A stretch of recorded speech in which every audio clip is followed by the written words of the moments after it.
everyone. Hope you all are fine and not wasting your time during quarantine. May we all come out of this situation. Ameen. Before the start of this video, make sure कि आपने channel को subscribe कर दिया और video को like and share भी कर दें because it takes less than a minute. तो चलें आज का लेक्चर शुरू करते हैं. Today a topic is comparison between law and morality. आज हम पढ़ेंगे comparison between law and morality. हमने लॉ और मॉरलिटी को तो समझ तो लिया था, पर अब हम इनके कंपैरिजन को पढ़ेंगे. तो हेडिंग देते हैं लॉ और मॉरलिटी की, ठीक है, क्योंकि कंपैरिजन से पहले हमें लॉ और मॉरलिटी की हेडिंग देनी होती है, ठीक है. ओके, अब हमने हेडिंग दे दिया तो हम इसका पहला कंपैरिजन पढ़ते हैं कि बिटवीन लॉ एंड मॉरलिटी पहला कंपैरिजन क्या है. पहला कंपैरिजन हम इनकी डेफिनेशन का देख लेते हैं, ठीक है. दोनों की डेफिनेशन को हम लोग देख लेते हैं. पहले हमने इनकी डेफिनेशन को कंपेयर करना है, जिसके लिए हमें दोनों की डेफिनेशन अपने माइंड में लानी है. तो पहले लॉ की डेफिनेशन हमने पढ़ी, उसे देखेंगे. Law is enforced by the social and governmental institutions of the state. ठीक है, लॉ क्या था उसकी डेफिनेशन हमने पढ़ी कि ये जो है इन्फोर्स बाय द स्टेट होता है, जिसके स्टेट के सोशल एंड गवर्नमेंटल इंस्टीट्यूशन जो है वो इसे इन्फोर्स करते हैं. अब हमें मॉरलिटी की डेफिनेशन देखनी है. Specific code of conduct about right and wrong in a society. ये भी हमने देख लिया था. अभी जस्ट हम इसको इसलिए मेंशन कर रहे हैं क्योंकि हमें इसकी जो है फर्स्ट कंपैरिजन में डेफिनेशन को कंपेयर कर रहे हैं, इस वजह से हमने इसे मेंशन किया. अब चलते हैं सेकंड इसकी कंपैरिजन की तरफ. तो सेकंड कंपैरिजन है law is applied by the court whereas morality it is applied by the society. Okay, applied by the society. Okay, ये कंपैरिजन हमने हो गया. लॉ को कोर्ट लागू करती है जबकि मॉरलिटी को सोसाइटी लागू करती है. अब हम इसके नंबर 3 जो कंपैरिजन है उसकी तरफ चलते हैं कि नंबर 3 कंपैरिजन क्या है. Law force you to do anything, okay, but whereas morality there is no force in morality.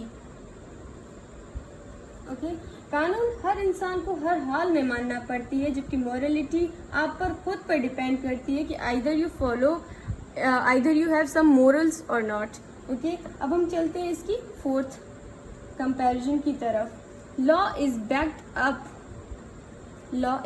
up by sanction. Example: threat to prison. Whereas in morality, it is backed up by social condemnation.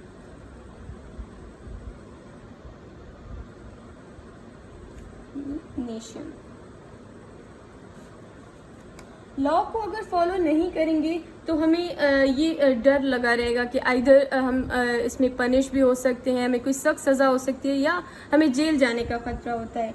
जबकि इखलाकियात morality में समाजी मज़म्मत होती है. ठीक है, अब हम fifth इसके कंपैरिजन की तरफ चलते हैं कि इसका फिफ्थ कंपैरिजन क्या है. Law it is uniform in nature. Uniform in nature, whereas morality it is not uniform.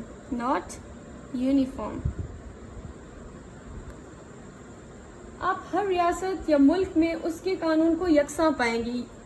You will see that everywhere in every state in every country the law is similar. मतलब अगर एक कानून वो बनाएंगे तो उसे पूरे मुल्क पे नाफिज करेंगे.